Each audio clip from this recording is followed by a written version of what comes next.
Nancy Pelosi had always managed to survive everything thrown her way.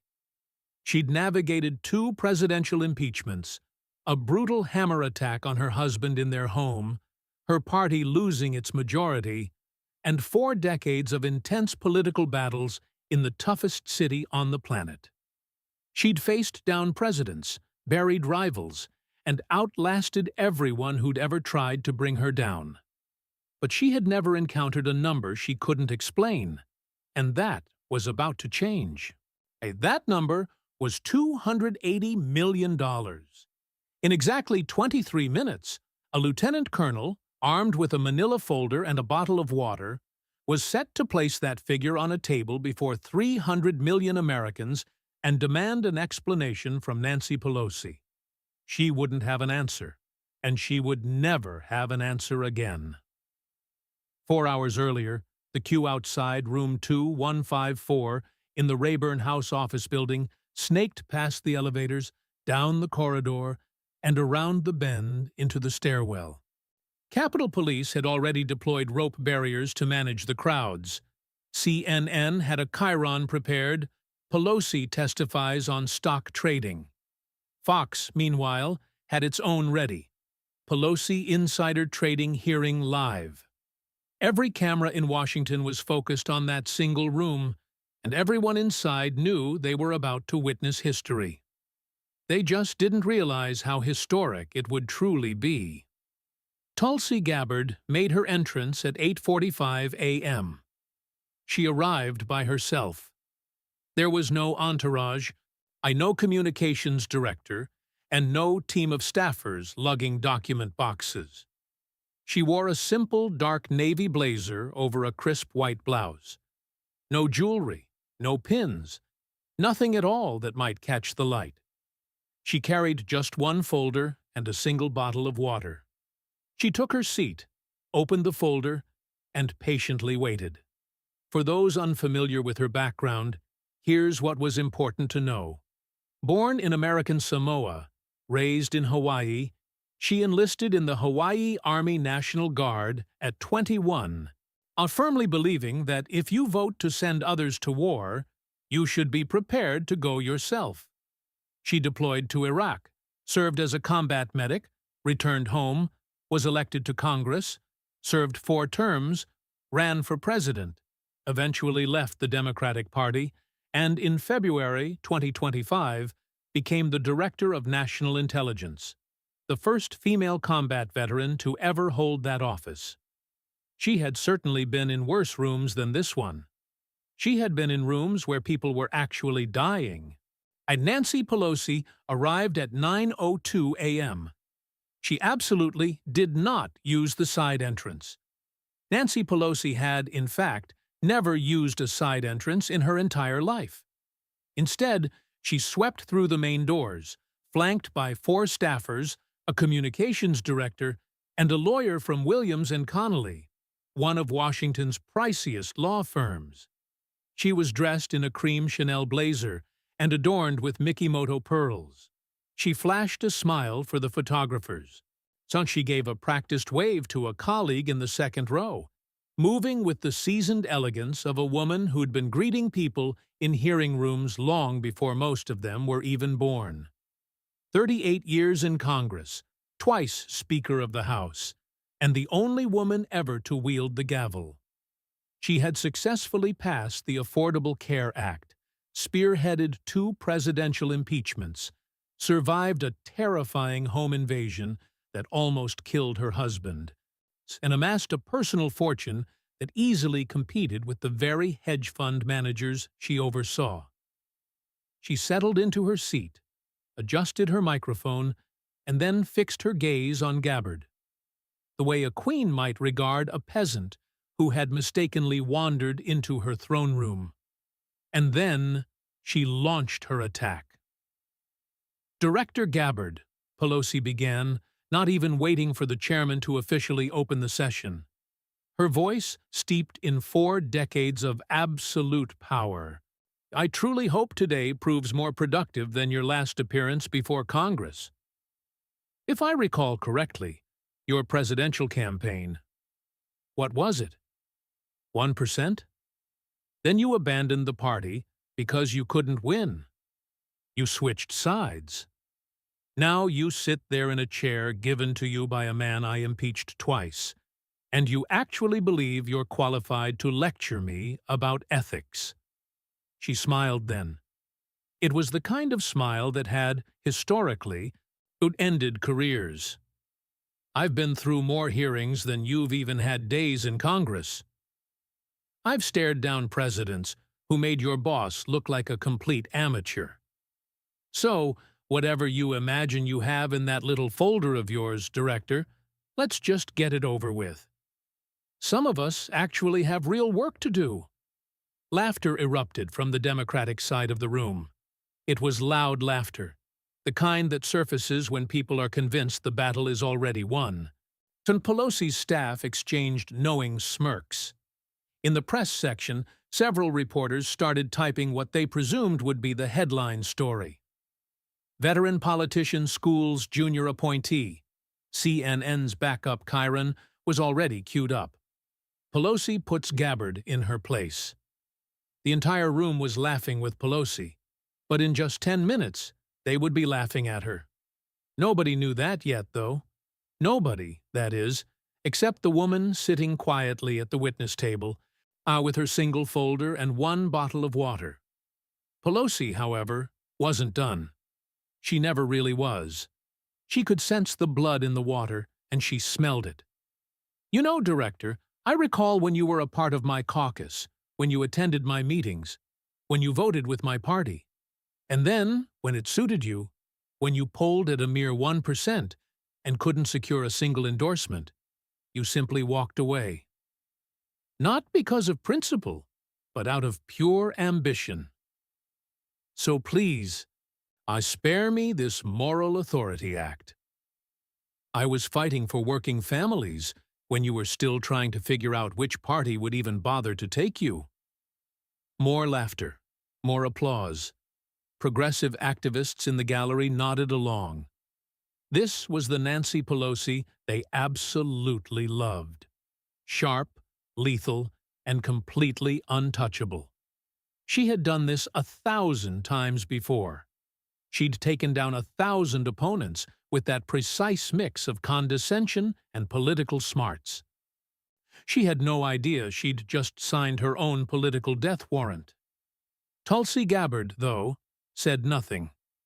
15 seconds, then 20 seconds passed. She calmly arranged the documents in her folder, took a sip of water, and never looked up.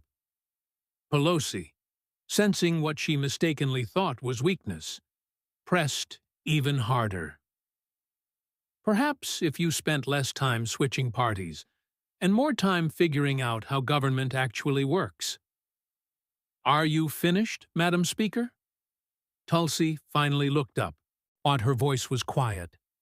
It was the controlled voice of someone who'd delivered worse news in worse places. Someone who'd learned long ago that volume wasn't needed when you had the facts, because you just mentioned service.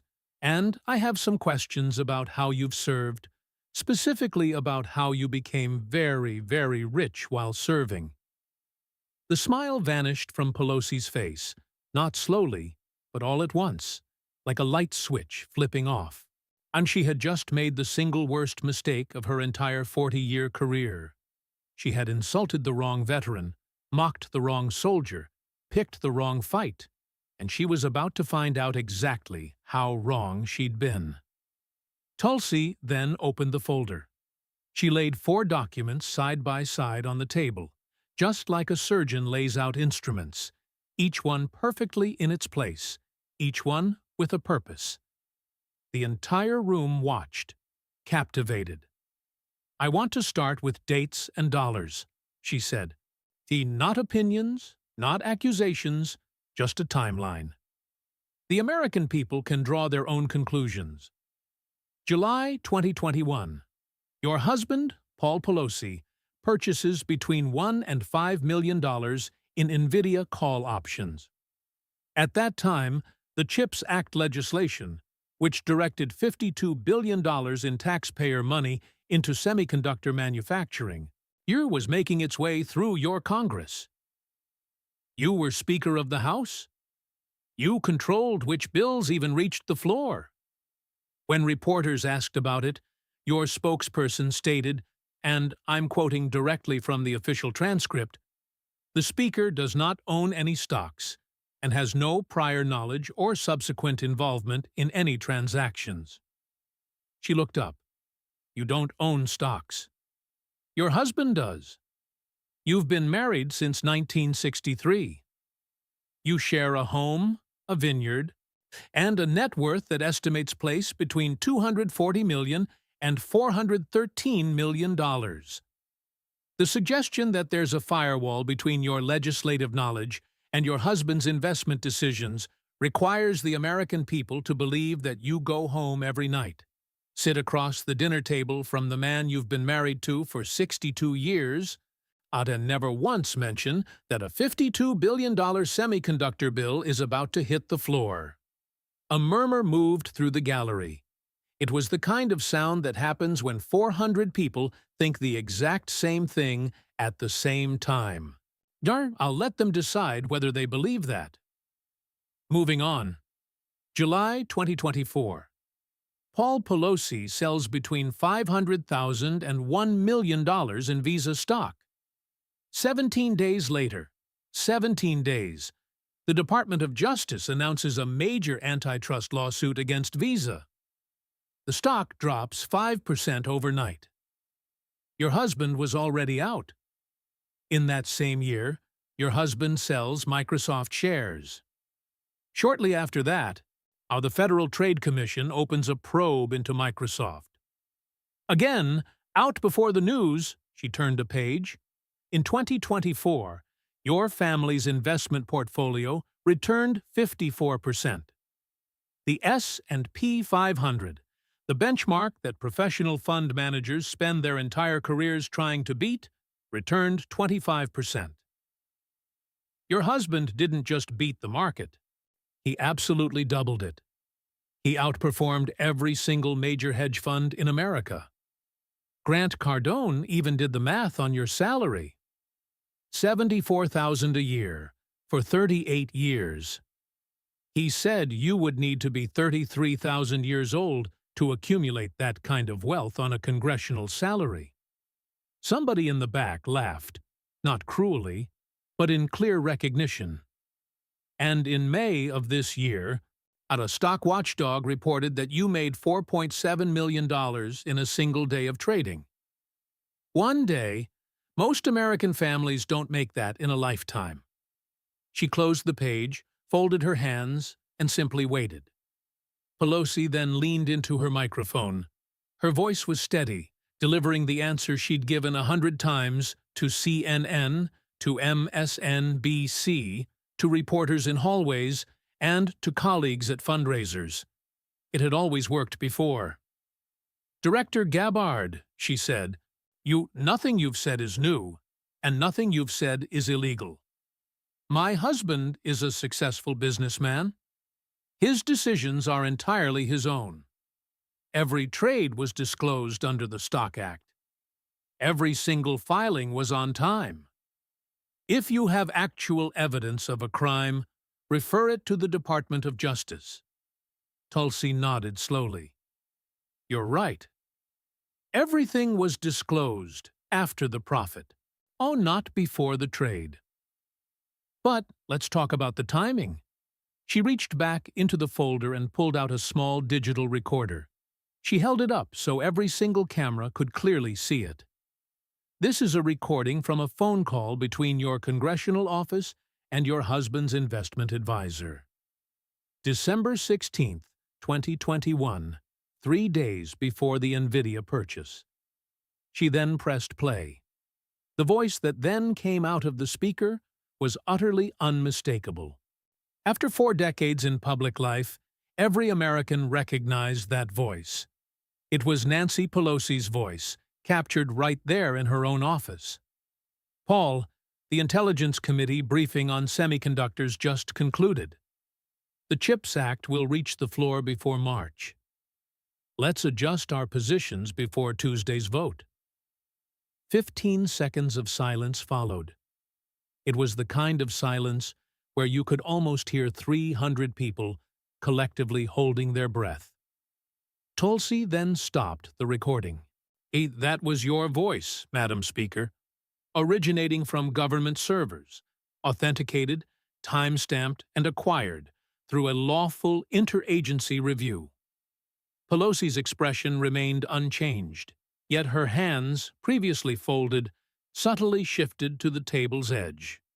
Her lawyer, from Williams and Connolly, gently touched her arm, but she pulled it away sharply. That recording? It's been manipulated. Manipulated! Tulsi's voice stayed level. I confirmed by government servers and authenticated by the NSA's Digital Forensics Division. Would you like me to play the second recording? The one regarding Taiwan? Pelosi remained silent. Can you explain the timing of this, Madam Speaker? 17 days before the visa lawsuit, and just 3 days after this phone call regarding NVIDIA. Every single time your husband makes a move, the news breaks almost immediately after. 4 seconds of silence hung in the air. In a hearing room, 4 seconds can feel like an eternity. I believe I've answered your question, Director. No, Madam Speaker. You've certainly answered a question, but just not the one I asked. The press section was furiously scribbling notes. 2 reporters were already filing their stories from their phones. In the gallery, a man in a gray suit leaned forward and murmured to the woman beside him, "She really doesn't have an answer for the timing, does she?" And he was right. She simply didn't. Everyone in the room knew it, too. What happened next would become the topic of conversation, even more than the numbers, the recording, or the visa trade. They'd especially talk about the exact moment Tulsi Gabbard stopped reading from her folder and began speaking from memory. She deliberately pushed the documents to the side.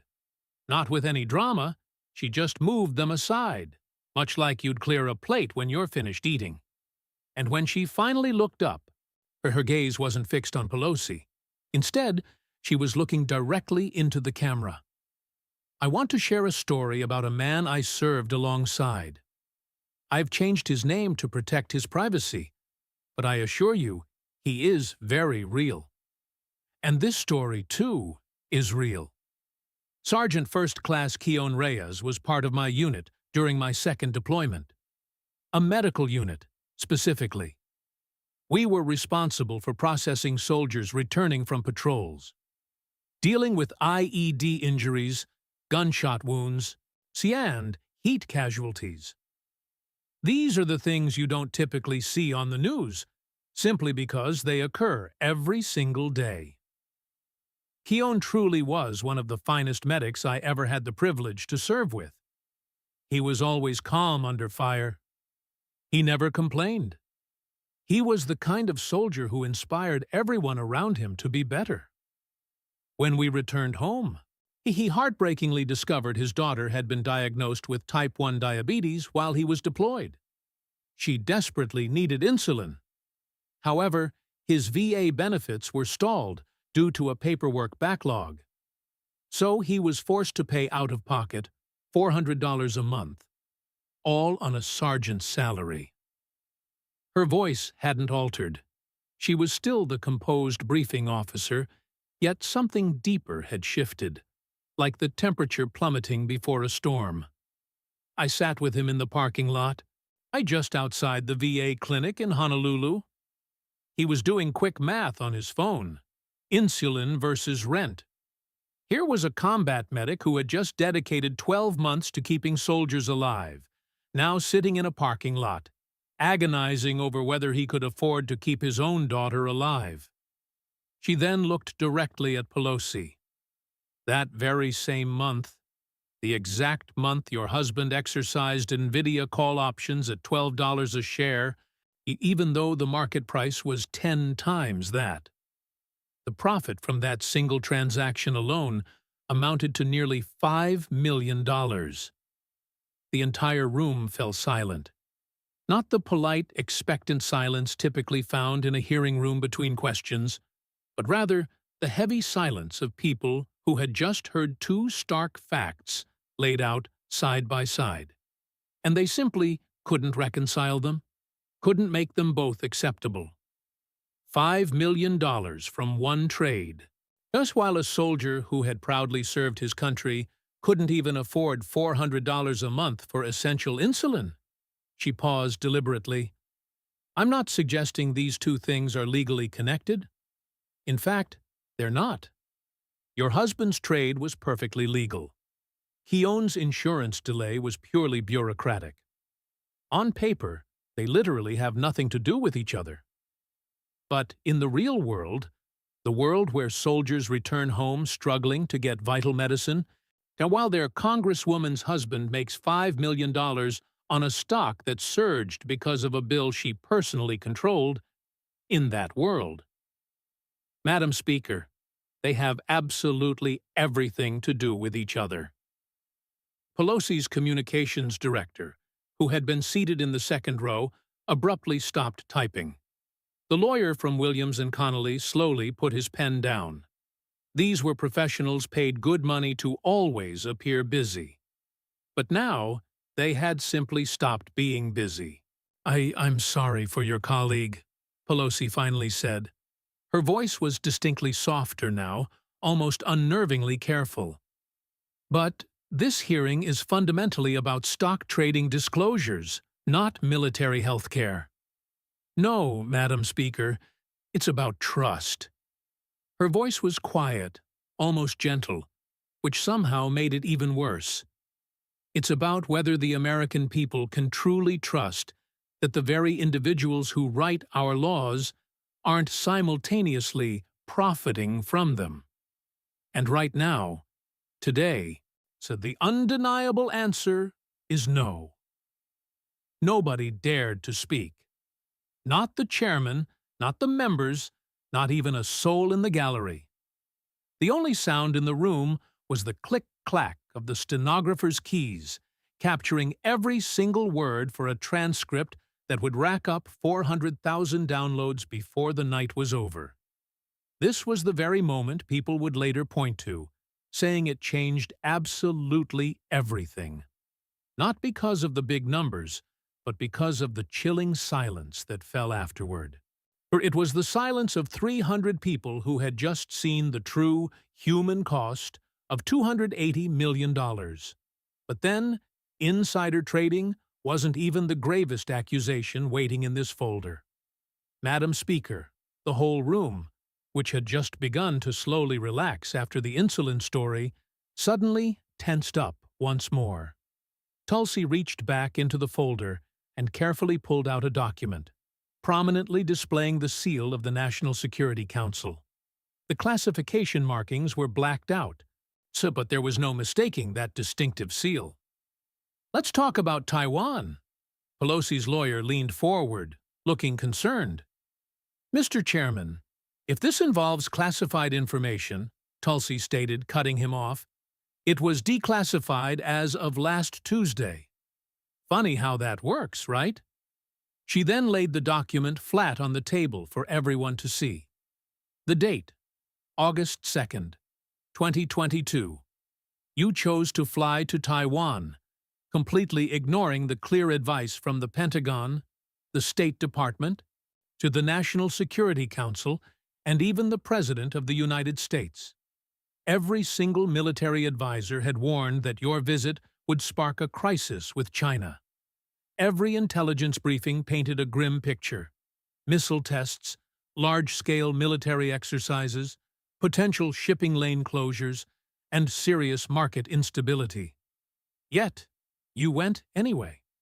She then looked directly at Pelosi. Why? Pelosi sat up straighter in her chair. That trip, she declared, was about defending democracy and upholding Taiwanese sovereignty against Chinese aggression.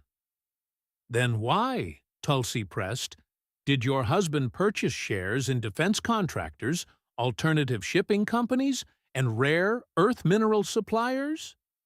This question delivered just 3 weeks before Pelosi's departure, hit the room like a live grenade.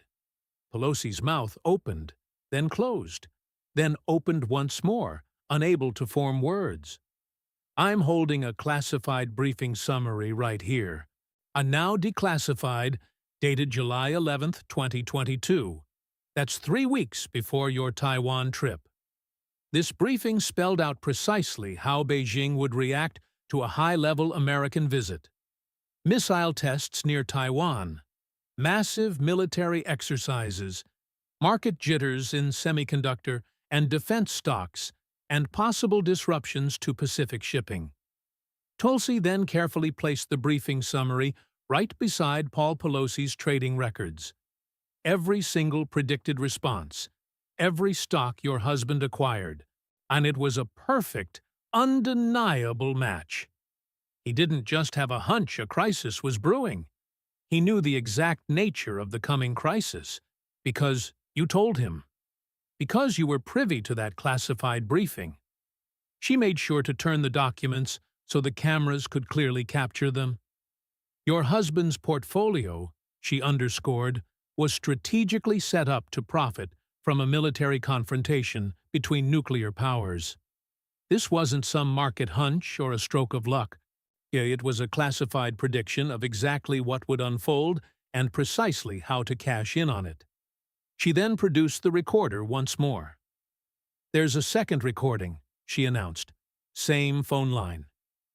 July 14th, 2022, just 18 days before your Taiwan trip. She pressed play. Pelosi's voice filled the room again. Paul, the voice said, the Taiwan situation is going to get hot. Beijing is planning military exercises because of our semiconductor restrictions. Make sure you're properly positioned in defense contractors and those regional stability plays. And Paul, delete these calls from the log. The room was so incredibly silent that the air conditioning now roared like a jet engine. Delete these calls from the log, Tulsi repeated, her voice cutting through the quiet. You knew what you were doing needed to be hidden. For your photo op. A friend of mine was for your photo op. A friend of mine was stationed at Kadena Air Base in Okinawa. He told me that the moment your plane entered Taiwanese airspace, his entire unit immediately shifted to DEFCON readiness. His wife was home, in base housing, with their 2 young children. She didn't sleep for 3 straight days, so she had a go bag packed and waiting right by the door. That military spouse was making ready to evacuate with her kids, all because of a crisis you planned for, not planned to prevent, but planned to profit from. That's not just insider trading. That's not mere corruption. That is a profound betrayal of every single man and woman who has ever proudly worn this country's uniform, trusting that those in power wouldn't gamble with their lives for profit. Pelosi slowly reached for her water glass. Her hand was trembling. It was visibly shaking on camera. The water sloshed right over the rim, pooling on the polished mahogany table. She placed the glass back down without taking a single sip. Her lawyer quickly leaned in, attempting to whisper something to her. She subtly pushed him away. That trip was about standing up to China, she insisted. That trip, Tulsi countered, made your husband $3 million in just 2 weeks. If that's what standing up to China looks like, Madam Speaker, then your portfolio certainly has a very unique definition of patriotism. Pelosi opened her mouth, then closed it. For the first time in her 40 years of public life, her own body was utterly betraying her. All the cameras, every single one, zoomed in tight on her hands, which were now visibly trembling. The most powerful woman in Washington, and her hands just wouldn't stop shaking. The chairman quickly called for a 5-minute recess. He might as well have announced a ceasefire in a war that, for all intents and purposes, was already completely over. Nancy Pelosi's career had a mere 23 minutes left. She just didn't know it yet. When the hearing started back up, 2 seats on the Democratic side of the dais were empty. No one said where those members had gone. No one really needed to. And Tulsi then picked up the last document in her folder. This was a bill introduced by Senator Josh Hawley. It was called the Pelosi Act, PLOSI, the Preventing Elected Leaders from Owning Securities and Investments Act. She let that name just hang in the air.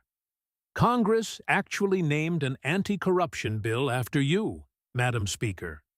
Not the Stock Trading Reform Act, and not the Congressional Ethics Bill.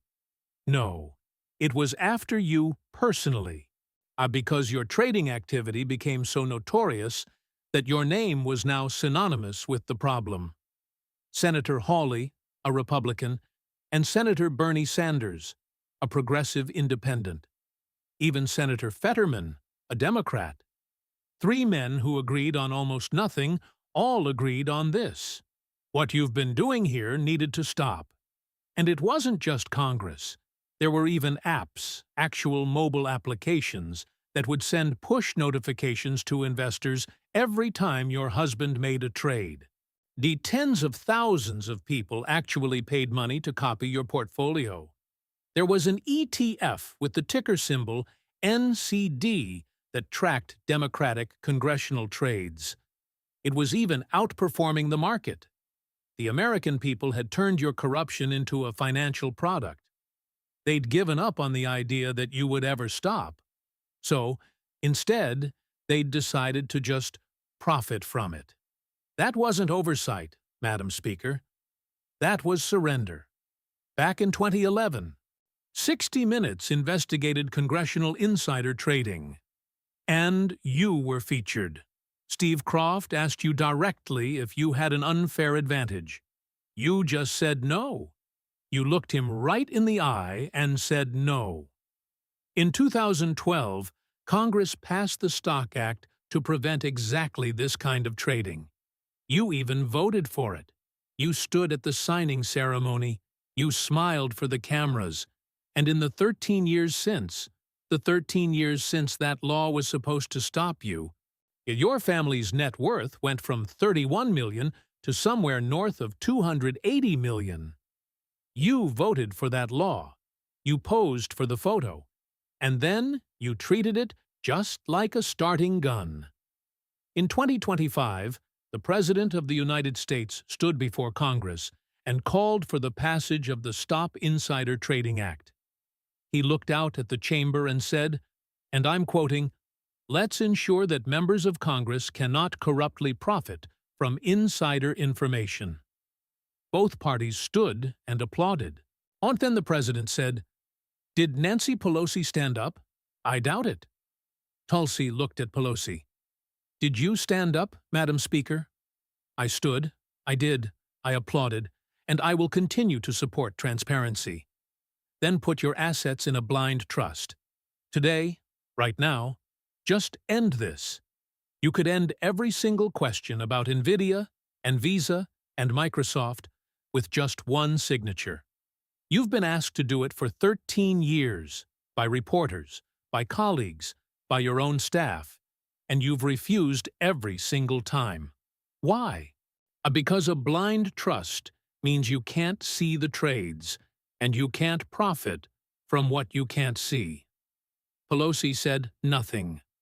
Something happened then that no one expected. A Democratic congressman actually stood up. It was Mike Thompson from California. He had sat behind Pelosi for 12 years, voted with her on everything, defended her on cable news, and even called her a mentor. "Mr. Chairman," his voice was shaking. The whole room went quiet. Democrats didn't break ranks against Pelosi. That was just the rule. For 40 years, that was the only rule that ever mattered. I need to say something. I voted against Stock Act reform 3 times, because leadership asked me to, because she asked me to. She called me personally. She said reform would hurt the party. She said the trades were legal, and the media would just move on. He looked at Pelosi. His eyes were wet. The media didn't move on. The American people didn't move on, and I really should not have listened. And the people of California's 4th District sent me here to serve them, not to protect anyone's portfolio. I'm ashamed that I didn't say this years ago. I'm saying it now." He sat down. His hands were shaking almost as badly as Pelosi's. The entire hearing room held its breath. In 40 years of congressional politics, Nancy Pelosi had never, not once, been publicly betrayed by a member of her own caucus on live television. She had survived Republican attacks, media investigations, and even presidential confrontations. She had never been stabbed by her own side, not once, not ever, until now. She turned to look at Thompson, and the expression on her face, the cameras caught it. The analysts would study it for weeks. It was not anger. It wasn't contempt. It was pure shock. Pure, unprocessed shock. It was the face of a queen watching her own guard turn the sword around. "I have served this country for 38 years, Pelosi began, her voice cracking for the very first time. "And you left Congress $277 million richer than when you arrived," Tulsi said, "all on a salary of $174,000 a year. That's not service, Madam Speaker. That's commerce." Pelosi gripped the table. Her knuckles were white. She tried to stand, some instinct from 40 years of power, some reflex that said, "Stand up, take control, own the room." But her legs just did not cooperate. She sank back into her seat, the chair screeching loudly against the floor, a sound the microphones caught, and one that would be replayed 10 million times before morning. Her lawyer quickly reached for her arm. This time, she didn't pull away. She clearly needed the support, and everyone in the room could tell. The hearing had originally been scheduled for 3 hours, but they were now well into the 4th. The chairman had long since given up pretending he was in charge. Online viewership had already surpassed 800,000, setting a new record for a committee hearing. A staffer whispered to the chairman that the White House had called him twice. Tulsi then closed her folder. She carefully set it aside. When she finally looked up, her hands rested flat on the table. There was nothing in them. Absolutely nothing stood between her and the microphone now. I want to finish with something that isn't about stocks, or trades, or timelines. The entire room seemed to shift. Support and defend the Constitution. You raised your right hand and swore an oath to support and defend the Constitution. You were 46 years old then. You had 5 children. You truly believed in something. I truly believe you meant that oath, Madam Speaker. I believe the woman who stood in that chamber back in 1987 genuinely wanted to serve. But somewhere between then and now, something fundamentally changed. I don't know the exact trade, or the exact vote, or the exact moment that oath stopped being a sacred promise and started being a mere formality. No, but the numbers are crystal clear. You entered Congress with a net worth of $3 million. You will leave with a net worth exceeding $280 million. That's not a congressional salary. That's not a pension.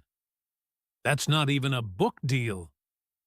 That is what happens when someone spends 4 decades at the crossroads of information and money, and then treats the distance between them as nothing more than a suggestion. I, myself, took my oath twice, once for Congress, and once for the Army. That second oath didn't come with a stock portfolio, you know. It came instead with a deployment to Iraq, a bunk bed, and a rucksack that weighed 65 pounds. You served 38 years in Congress. I served 3 deployments in a combat zone. You left office worth $280 million. I left Iraq with a combat medical badge and just a duffel bag. The difference between us isn't about party. It isn't about ideology. It isn't even about age. It's simply the price. Everything I have, I physically carried myself. Everything you have, you traded for. She then stood up. Thank you, your Madam Speaker. Thank you, Mr. Chairman. I have nothing further to add. She picked up the folder, the very one she hadn't touched for the last 20 minutes, and began walking toward the door. Behind her, the entire gallery erupted. It wasn't the hesitant, polite applause you usually hear at a congressional hearing. No, this was the real deal, the sound of 300 people who had been holding their breath for 4 long hours, finally given permission to exhale. So the chairman slammed his gavel once, then twice, then a third time. It simply didn't matter. Some sounds are just bigger than any gavel. Nancy Pelosi, however, remained seated in her chair. She didn't move a muscle. Her lawyer was already closing his briefcase. Her communications director was already out in the hallway, phone pressed to her ear, using the word reframe in every single sentence. Pelosi attempted to stand up, but her legs failed her once again. The lawyer gently took her arm. A staffer took her other arm.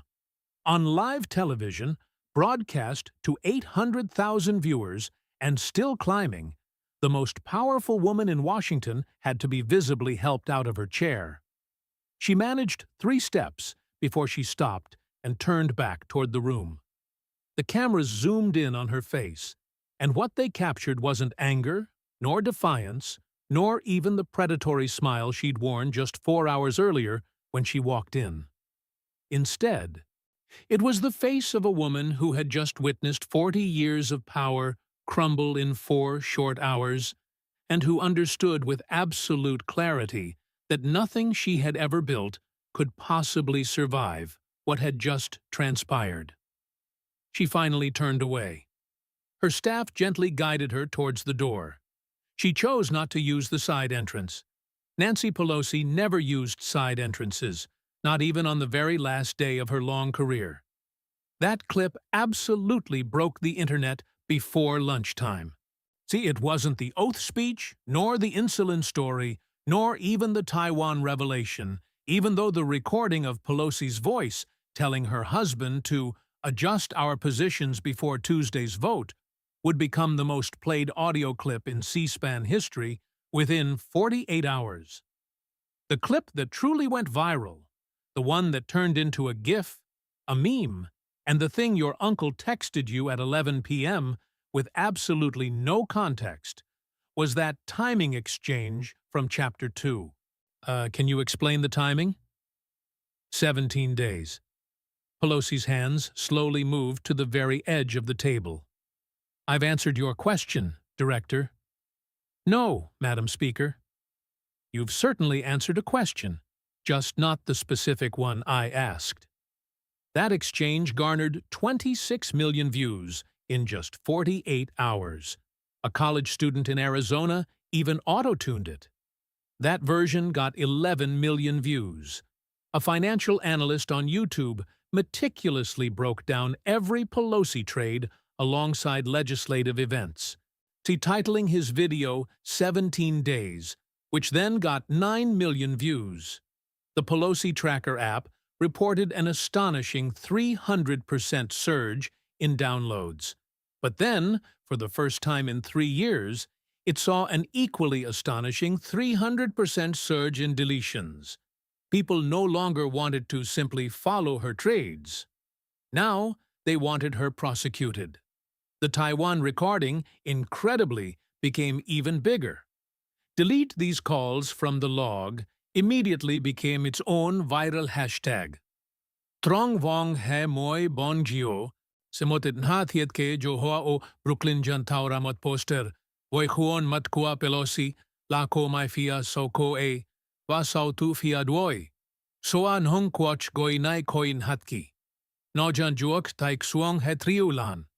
Fox News jafat tuan bo bay, pat buket tuchma hong kat gep. Xian Hannity hong them bin luan. Chief at song Nova Jamai kwe dong lai tren Kwon matan hata. Jiu ju anta noi. Lali do ko airoi koi jang va jo lali do ho so ko a. On Ben Shapiro goi jo laloi kai kwak hoi hiu kwan hat trong lich su hien jai, valu irang gabar chua bao gio lon tieng. Ko ai kong kan fai lam vei. Antanoi ko ai ko bang chung. Tucker Carlson Jan dant ba jem lien tiep cho fien jiu tran. Jem jiao tien ve kats giao dik. Jem thu hai ve su fan boy jai loan. Jem thuba mot kuok fong van jai ju voi mot nha fan tichnes a ja ningi hu. An goi ja sach han kats bang hi amjien toai fu hop voi kats giao thuk chan tiao chuan kwa chin pu.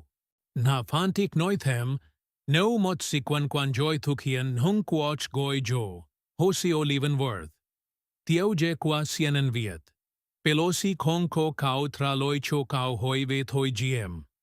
Gai kaems NBC kong dan dat voi su hien dien kwe gaber. Bang chung gai ton hai. Vikach mo hin gyao dich kwa Pelosi. Tong tong Trump Jan jang tren Truth Social Luke Moy Hegyo bon Moy bay Put Chiu. Ju tulsi dat tuyet voi. Nancy Jan bihui diet. Jau luat Pelosi nen George Tong kwa ngay laptuk. Ba ai jan lua gat ngoi dan mai hang thapki. Moi ngoi jo biet jeo jo. Bai gyo moi ngoi jo tai. Bon. Van fong kwa Pelosi jan jua ramot tuyen bo luk ba gyo chieu. Ba kao. Lan lung. Hien jiu tran hom nay la mot kuok tap tran ko jong ko chin tri juoch thiet ke je jan la chuong hoin hung dat bai kwa chin kuyen. Chutich havien dan du Pelosi ja huan tuan tu tat ka kech yeu kau kong kai trong suot sung hiep kwa min va se tiep tuk ven jong chon goi dan San Francisco. Taile van hoila taming hin train mot. Lon jiao jang dan chu jan to chuk mot kwok. Hop kankap Luke Bongio chiu.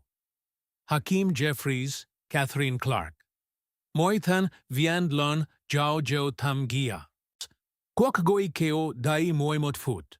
Jeffries ja juara mot tuyen o Luke's Bongio ba moi foot. Kach kao buok jok juara hom naila ngiem trong wakan jok jiu tra kiluang boy kach kokwan kotam kwayen. Chung toi keo goi sumin bach vatrach ngiem giai trin huan tuan tutat kakak than vien kwok hoi. Dich Nancy Pelosi faitu min so ai so. Banghi si dan chu jan bao ve ho so giao dich kwa Pelosi trong hieo nam jan tu choi bin luan. Moten goi thu tu noi chuyen voi Washington Post duoi dang giao ten. Noi. Kau chuyen ve insulin jan giet chet chung toi. Ban hong de giai thich George nam trio jo la kimot ngoi lin hong ju tien mua thuok. Jo kong fai la mot lap luan chin sach. Jo la mot kwang kao. Chung toi kong de fat song kwang kao jo cho ba ai nua. Mot ngoi thu nam kung doi dang giao tin. Noi. Ba ai chi kan noi rang ba ai si jat moi thu vao mot qui tin thak jok lap. Jola tat kan hungi ba ai fai lam. Chung toi jan kao shin ba ai. Trong hiu nam. An ba ai se hong lam. Va bai gio tat ka chung ta ju fai tragia. Thuong ang hisi Josh Hawley jan to chuk mot kuok hop bao luk nam gio chieu. Jau luat Pelosi jan ko them sao ngoi jong bao tro ke tu fien gio tran. Ba jang vien dan chu ba jang vien kong hoa. Giam Josh Gabbard, Jan Lam Jiu Gi Jo Hom, Nei Ma Chung Toi, Jako Gang Lam Trong Nhiu Nam. Antan Noiko A, Ja Hien Hong The Roy Mat. Thuong Ingisi, Rick Scott, Ja Tweet Mot Kau. Buni Kiem Tuan Gao Bat Jau Vao Ngai Mai. FBI Jan Juara Mot Tuyen, Boluk Sao Gio Chieu. Kuk Jang Sem Set Kach Tai Liu, Lien Quan Jen Kach Vi Pham Tiem, An Veluat Chung Hoan, Lien Bang Lien Quan Jen Kach Tan, Vien Kwok Hoi Hien Tai, Va Ku Tan Vien Kwok Hoi, Kung Gia Jin Ho. Say Kjang Kong Bo Mot Kwok Jiu Tra, Ngay lap tukve katmo hin giao dich ko tuong kwan voilix trin tom ta tong tin mat. Jen nua jem ba gio jat sai rama chua tang sai ra truok jai trong lich su chin tri mi. Jiao tien. Your kats giao dich chung koan kuamotan ha vien kwak hoi jang juong chuch jabi FB ivage AO giutra jong thoi dua tren bang chung juoch trin bai trong mot fien jiu tran qua kwak hoi. Tu he, motan vien qua chin jang qua, chu tich ha vien jant kong khai fanjoy ba, ai tren truyen, hin truk tiep va xin loi ku tri vi ja ji theo su lan jao, qua ba ai. Tu ba, tam tramang hen ngoi, mai jak sem, mot fien jiu tran, qua ui ban truk tiep. Nihi u hon hao het kat chong, trin tin tuk truyen hin kap tu hut trong mot tuan. Tulsi Gabbard, Ja Hakan, Taikan Kulien Hop Andrews, Toy Home Joe. Koi I tu like seven ha, mot ngoin ha, hai pong nguo back Virginia. Abraham Jang o fong kach. The Nauroi, cho I jat tui sachlen kwe. Ko I kong the giai tishmoy bain gay. Ankthe Joan clip jo o hap moy noi. Biet. Gien thoai qua jan ta tu trua. Ko ein goi suong ban bep. Tap ho so van kon trong tui sach qua ko ai. Au ko ai hong lei nora. Ko ai jag hin ho kach konso. Hong fai gia ko fiu. Hong fai tile fan tram. Ma la hoang kash. Hoang kash kuyua. Nhong gi kwok hoi lira. Pailam van hongi no jantro than. By ai goi lamat fan tram. Tulsi noi truok ki no bat jau truok mat moin goi. Iben neurang em kong ju tukach. Geo jo lam em kuchiu a. Hong. Geo lam em kuchiu la insulin.